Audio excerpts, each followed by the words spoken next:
এবং 21 লক্ষাধিক মৃত ভোটারকে তালিকা থেকে বাদ দেওয়া হয়েছে। নারী ভোটারদের যথাযথ অন্তর্ভুক্তির অভাবে পুরুষের সাথে নারী ভোটারের ব্যবধান বেড়ে প্রায় 29 লক্ষে গিয়ে দাঁড়ায়। বাদ পড়া নারী ভোটারদের মাঝে সচেতনতা সৃষ্টির মাধ্যমে সেই ব্যবধান উল্লেখযোগ্যভাবে কমিয়ে আনা হয়েছে। আইন সংশোধন করে ভোটার হওয়ার যোগ্যতার তারিখ প্রতি বছর 1 জানুয়ারির পরিবর্তে কমিশন কর্তৃক নির্ধারিত দিনে নির্ধারণ করা হয়েছে। এর ফলে 31 অক্টোবর 2025 পর্যন্ত যোগ্য তরুণ ভোটারগণ ভোট দিতে পারছেন। গত 18 নভেম্বর প্রকাশিত তালিকা অনুযায়ী বর্তমানে দেশে ভোটারের সংখ্যা দাঁড়িয়েছে 12,76,95,183 জনে। এর মধ্যে পুরুষ ভোটারের সংখ্যা 6,48,14,907 জন এবং নারী ভোটারের সংখ্যা 6,28,79,042 জন।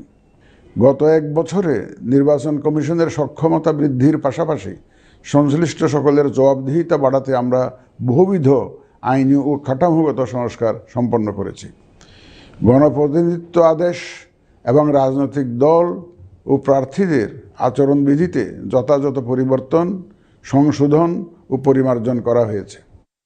নির্বাচন ব্যবস্থা সংস্কার কমিশনের বিভিন্ন সুপারিশের পাশাপাশি নির্বাচন কমিশনের নিজস্ব মূল্যায়ন ও অংশীজনের পরামর্শের ভিত্তিতে এসব সংস্কার করা হয়েছে।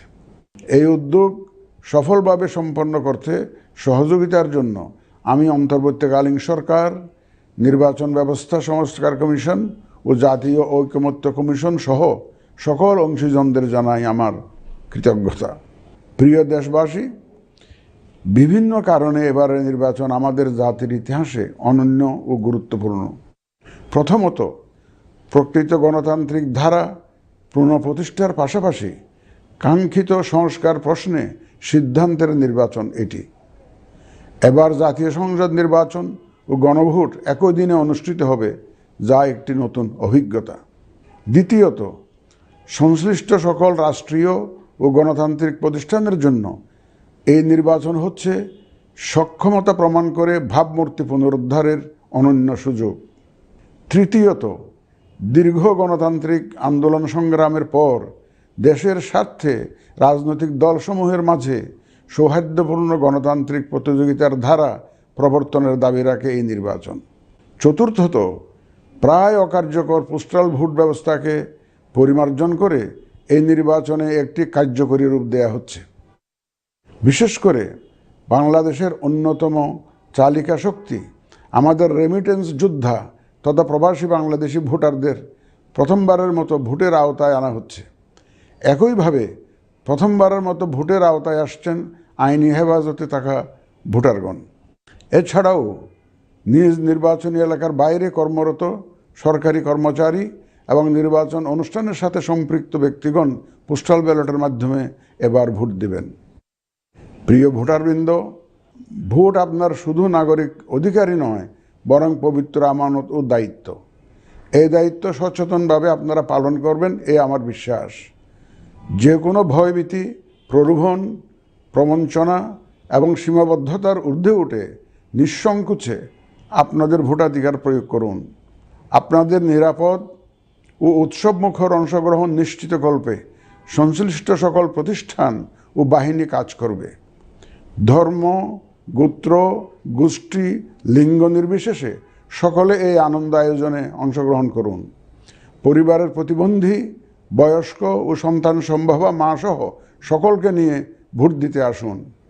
আমি আশা করি আপনাদের স্বতঃস্ফূর্ত অংশগ্রহণের মাধ্যমে ভোটের অনুষ্ঠান উৎসবে রূপ নেবে।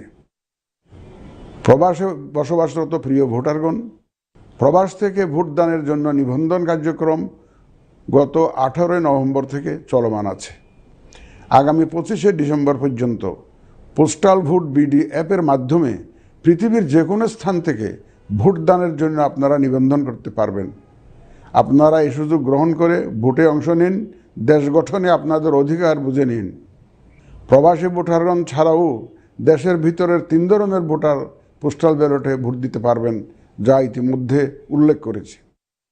প্রবাসী ভোটারগণের পাশাপাশি এই 3 ধরনের ভোটারগণ আগামীকাল থেকে শুরু করে আগামী 25শে ডিসেম্বর 2025 পর্যন্ত পোস্টাল ভোট বিডি অ্যাপের মাধ্যমে এবং নির্ধারিত পদ্ধতিতে পোস্টাল ভোটের জন্য নিবন্ধন করতে পারবেন। ব্যক্তি ভোটার ও প্রতিষ্ঠানসমূহের প্রতি আমার আহ্বান, আসুন আমরা আমাদের ভোটাধিকার নিশ্চিত করি এবং ভোটে অংশ নেই। প্রিয় দেশবাসী, বর্তমান সময়ে সামাজিক যোগাযোগ মাধ্যমে বিভিন্ন বিভ্রান্তিমূলক তথ্য ছড়ানো হয়ে থাকে। বিশেষ করে কৃত্রিম বুদ্ধিমত্তা ব্যবহার করে অসত্য তথ্য ও অপতথ্যের বিস্তার দিনকে দিন বেড়ে চলেছে। প্রতিপক্ষ দল ও প্রার্থীকে হেয় করার পাশাপাশি নারীদের প্রতি বিদ্বেষমূলক প্রচারণা আমাদের ঐতিহ্যকে ক্ষুণ্ণ করে এবং নির্বাচনকে কলুষিত করে। দেশের প্রচলিত আইন অনুযায়ী এসব রোধে প্রয়োজনীয় ব্যবস্থা গ্রহণ করা হবে। আপনাদের প্রতি আমার বিশেষ অনুরোধ, অসত্য এবং অসৎ উদ্দেশ্যে প্রচারিত কোনো তথ্যে কান দিবেন না, গ্রহণ করবেন না। মনে রাখবেন, অসত্য তথ্য শেয়ার করাও শাস্তিযোগ্য অপরাধ। আমি এবার নির্বাচনে অংশগ্রহণে ইচ্ছুক প্রার্থী এবং দলসমূহের প্রতি দু একটি কথা বলতে চাই। আসুন আমরা আচরণবিধি মেনে একটি শান্তিপূর্ণ ও উৎসবমুখর নির্বাচন নিশ্চিত করি। শান্তিপূর্ণ সহাবস্থান এবং পারস্পরিক শ্রদ্ধা নিশ্চিত করে ভোটারদের বিশ্বাস ও আস্থা অর্জনই হোক আপনাদের লক্ষ্য। নির্বাচনে দায়িত্ব পালনকারী প্রিয় সহকর্মীবৃন্দ, নির্বাচন কমিশন স্বচ্ছতা, নিরপেক্ষতা এবং দৃঢ়তার সাথে দায়িত্ব পালনে বদ্ধপরিকর। কমিশনের অংশ হিসাবে আপনারা নির্ভয়ে সততা ও নিরপেক্ষতার সাথে দায়িত্ব পালন করবেন। মনে রাখবেন, এ ব্যাপারে কোনো শিথিলতা বা গাফিলতি সহ্য করা হবে না। একটি সুন্দর ও গ্রহণযোগ্য নির্বাচন অনুষ্ঠানে সংবাদ মাধ্যম ও পর্যবেক্ষক সংস্থার সহকর্মীদের ভূমিকা অপরিসীম। আপনারা স্বাধীনভাবে সর্বোচ্চ পেশাদারিত্ব, নিরপেক্ষতা ও বস্তুনিষ্ঠতার সাথে আপনাদের দায়িত্ব পালন করবেন, এটি আমাদের প্রত্যাশা। প্রিয় দেশবাসী, আমি এই পর্যায়ে নির্বাচনী তফসিল তথা নির্বাচন সংক্রান্ত সময়সূচি ঘোষণা করছি। আগামী 2026 সালের ফেব্রুয়ারি মাসের 12 তারিখ রোজ বৃহস্পতিবার 300 আসনে ত্রয়োদশ জাতীয় সংসদ সাধারণ নির্বাচন এবং একই সাথে জুলাই জাতীয় সনদ সংবিধান সংস্কার বাস্তবায়ন আদেশ 2025-এর উপর গণভোট অনুষ্ঠিত হবে। ত্রয়োদশ জাতীয় সংসদ নির্বাচনের জন্য মনোনয়নপত্র দাখিলের শেষ তারিখ আগামী 29শে ডিসেম্বর 2025 রোজ সোমবার। মনোনয়নপত্র বাছাই হবে আগামী 30শে ডিসেম্বর 2025 রোজ মঙ্গলবার হতে 4 জানুয়ারি 2026 রোজ রবিবার পর্যন্ত। রিটার্নিং অফিসারের আদেশের বিরুদ্ধে কমিশনে আপিল দায়েরের শেষ তারিখ 11 জানুয়ারি 2026 রোজ রবিবার। কমিশনে দায়েরকৃত আপিল নিষ্পত্তির তারিখ 12 জানুয়ারি 2026 রোজ সোমবার থেকে 18 জানুয়ারি 2026 রোজ রবিবার পর্যন্ত। প্রার্থিতা প্রত্যাহারের শেষ তারিখ 20 জানুয়ারি 2026 রোজ মঙ্গলবার। রিটার্নিং অফিসার কর্তৃক চূড়ান্ত প্রার্থী তালিকা প্রকাশ ও প্রতীক বরাদ্দ 21 জানুয়ারি 2026 তারিখ রোজ বুধবার। নির্বাচনী প্রচারণা চলবে 22 জানুয়ারি 2026 রোজ বৃহস্পতিবার হতে ভোট গ্রহণ শুরুর 48 ঘন্টা আগ পর্যন্ত তথা আগামী 10 ফেব্রুয়ারি 2026 রোজ মঙ্গলবার সকাল 7:30 পর্যন্ত। ভোট গ্রহণ হবে 2026 সালের ফেব্রুয়ারি মাসের 12 তারিখ রোজ বৃহস্পতিবার। নির্বাচন প্রক্রিয়ায় সকল রাজনৈতিক দল ও প্রতিদ্বন্দ্বী প্রার্থী সহ ভোটারদের আন্তরিক অংশগ্রহণ ও সক্রিয় সহযোগিতা কামনা করছি। সকলের প্রতি আমার আহ্বান, আসন্ন ত্রয়োদশ জাতীয় সংসদ নির্বাচন ও গণভোট সফল করে আমাদের গণতান্ত্রিক অগ্রযাত্রায় ঐতিহাসিক ভূমিকা রাখুন। মহান আল্লাহ আমাদের সহায় হন।